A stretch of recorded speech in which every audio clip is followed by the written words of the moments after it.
हमारे मन में एक प्रश्न उठता कभी कभी यदा कदा कि वर्तमान जीवन के सुख दुख ऐश्वर्य हानि लाभ का क्या हमारे प्रारब्ध अर्थात पिछले जन्मों के कर्मों से संबंध है।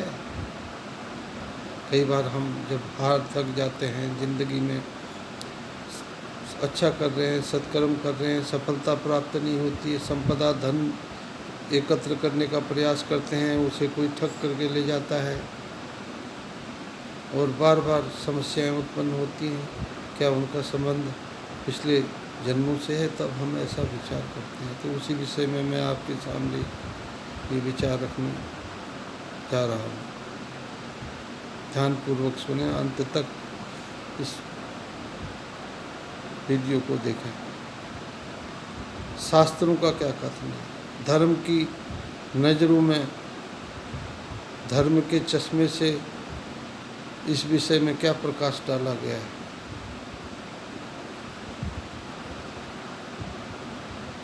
सबसे पहले हम कृष्ण परमात्मा की शरण में जाएंगे।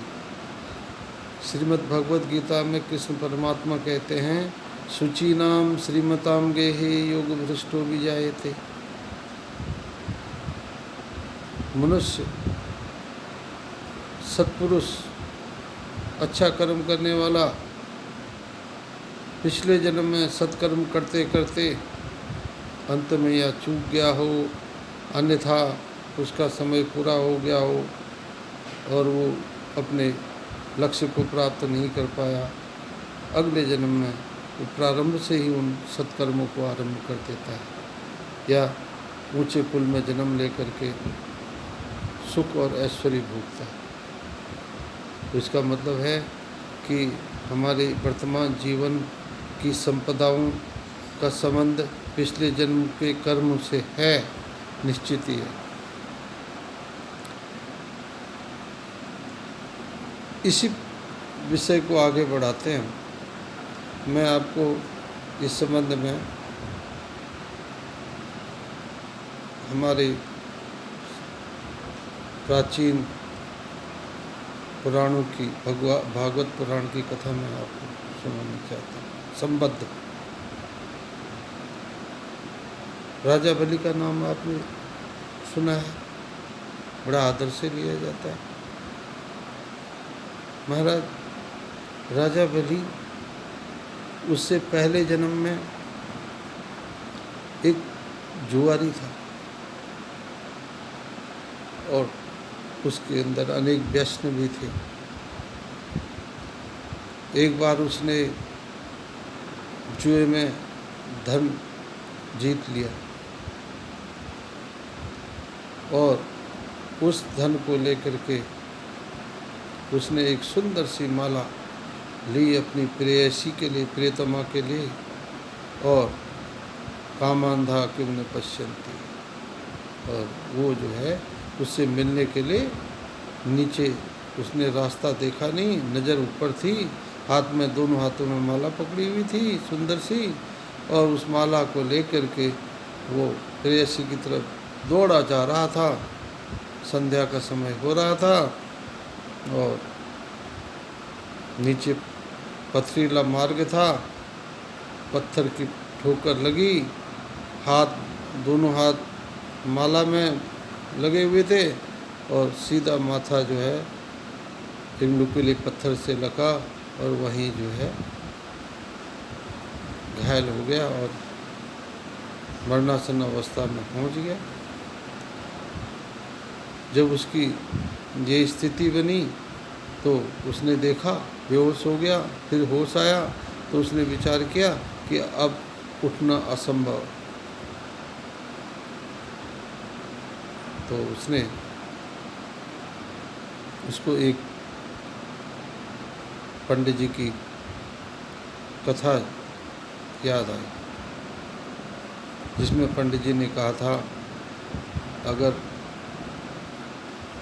कोई वस्तु संबंधित व्यक्ति को ना पहुंच सके, संबंधित देवता को ना पहुंच सके, तो उसको शिवार्पण कर देना चाहिए। शिवार्पण करने से ही संबंधित जो वस्तु है वो सफल हो जाती है और उस देवता तक पहुंच जाती है, उसका पुण्य प्राप्त हो जाता है।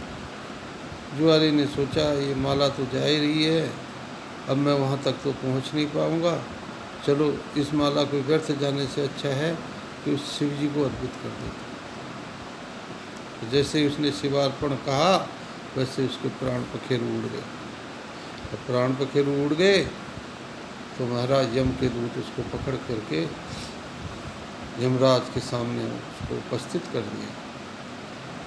यमराज ने चित्रगुप्त को बुलाया और चित्रगुप्त से पूछा, भाई इस जुआरी का इतिहास बताओ, इसने क्या क्या कर्म किए जन्म में।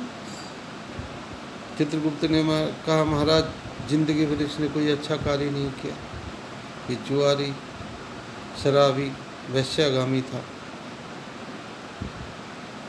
इसके पापों की श्रृंखला अनंत है, अनंत काल तक इसे नरक भोगना पड़ेगा। लेकिन यमराज ने कहा कोई ऐसा सत्कर्म नहीं किया इसने जिंदगी में, एक तो सत्कर्म किया होगा। तो चित्रगुप्त ने गौर से देखा, सबसे आखिर में उसने कहा, महाराज मृत्यु काल में इसने जो है मरने से पहले एक अपनी प्रेयसी को माला ये भेंट करने जा रहा था, वो शिव जी को भेंट कर दी, एक ही पुण्य है इसका। तो अब उस विषय पर विचार हुआ। यमराज ने कहा कि भाई इसने अंतिम समय में ये जो माला शिव जी को अर्पित कर दी है, उसका पुण्य इसको 2 घड़ी का इंद्र पद प्राप्त होगा और शेष अनंत काल तक जो है ये नरक भोगेगा। और जुआरी को बुलाया गया, जुआरी से पूछा गया कि भाई देख, अनंत काल तक नरक की यातना भोगनी है तुझे तेरे असत्कर्म के कारण, लेकिन एक सत्कर्म जो तूने किया है, भगवान शंकर को मरते समय जो पुष्पमाला अर्पित की है, उसका पुण्य 24 घटी का इंद्र का शासन है। बोल पहले क्या चाहता है इन दोनों में से, पुण्य का फल लेना चाहता है या पाप भोगना चाहता है, अंत में फिर पुण्य भोगेगा। जुआरी ने विचार किया, अरे भाई अनंत काल का क्या पता कितनी देर तक मैं, कितने लंबे समय तक मैं पाप का फल भोगता रहूँगा, नरक की यातना सहन करता रहूँगा। तो एक दांव है 24 मिनट का, 2 घड़ी का मतलब 48 मिनट का, 24 मिनट की 1 घड़ी, 48 मिनट का ये जो समय है, इसका आनंद ले लूँ, आगे तो नरक ही भोगना। तो जुआरी ने कहा, पहले मुझे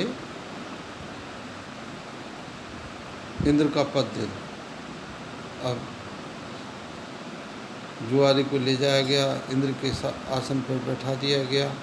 उसने कहा, भैया 24 दूनी 48 मिनट का 2 घड़ी का समय है। अब तो खूब अप्सराओं को बुलाया, राग रंग शुरू हो गया, नृत्य शुरू हो गया, आनंद लेने लगे। नारद जी भी महाराज इंद्र की सभा में बैठे हुए थे। नारद जी को हंसी आ गई। संदिग्धे परलोके च कर्तव्य पुण्य संचय। नारद जी को हंसी आई। तो ये जो जुआरी था, इसने कहा, महाराज क्यों हंस रहे हो, हंसने का कारण बताएं। तो नारद जी ने कहा, जुआरी तूने एक क्षण में, अंतिम समय में शिव जी को माला अर्पित की तेरे इस दांव से तुझे इंद्र का पद प्राप्त हो गया, चाहे कुछ समय के लिए। और अब तेरे सामने पूरी सृष्टि का ऐश्वर्य है, तू इसका उपयोग क्यों नहीं कर रहा है? तो जुआरी को अचानक जागृति हो गई, ज्ञान हो गया नारद जी के वचनों से, और तत्काल जुआरी उठा। एक घड़ी तो बीत चुकी थी, 24 मिनट तो बीत चुके थे, 24 मिनट का समय रह गया था। जल्दी से उठा और उठ करके तत्काल नारद जी को प्रणाम किया, गुरु मान करके तुलसी दल मंगाया, और तुलसी दल मंगा करके इंद्र के सिंहासन पर तुलसी के पत्ते बिखेर दिए, चढ़ा दिए। और इंद्रलोक की जो श्रेष्ठ वस्तुएं थी,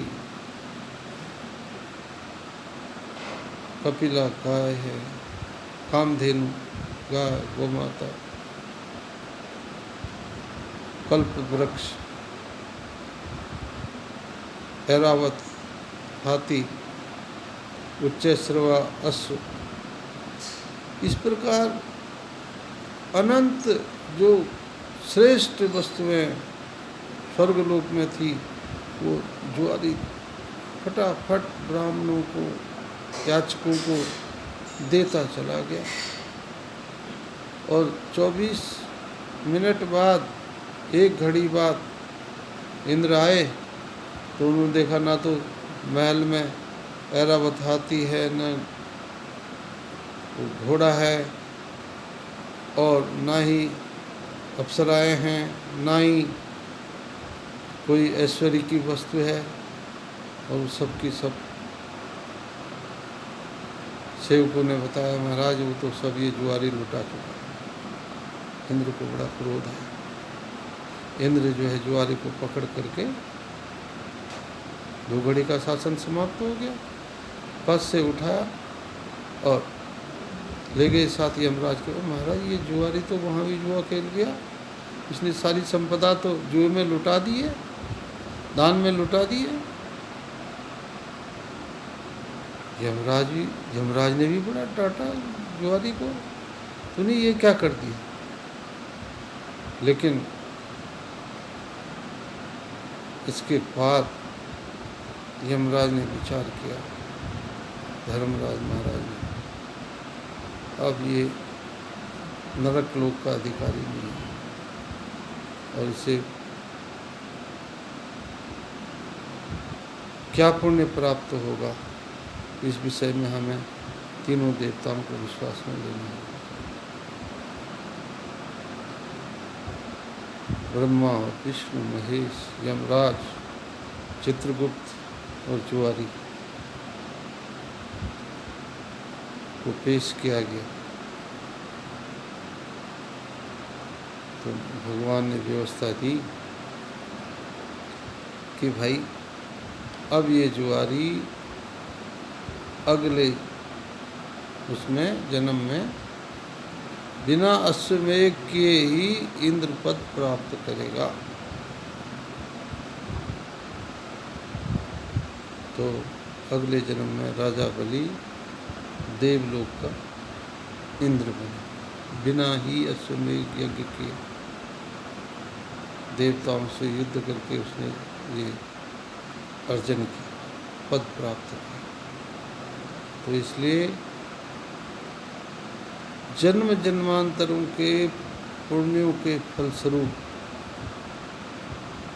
मनुष्य इस जन्म में अच्छे घरों में, उच्च कुलों में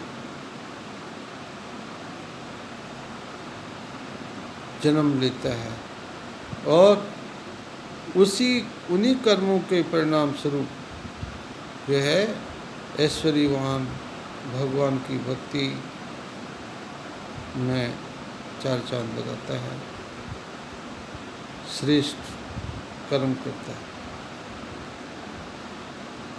तो लेकिन होता क्या है,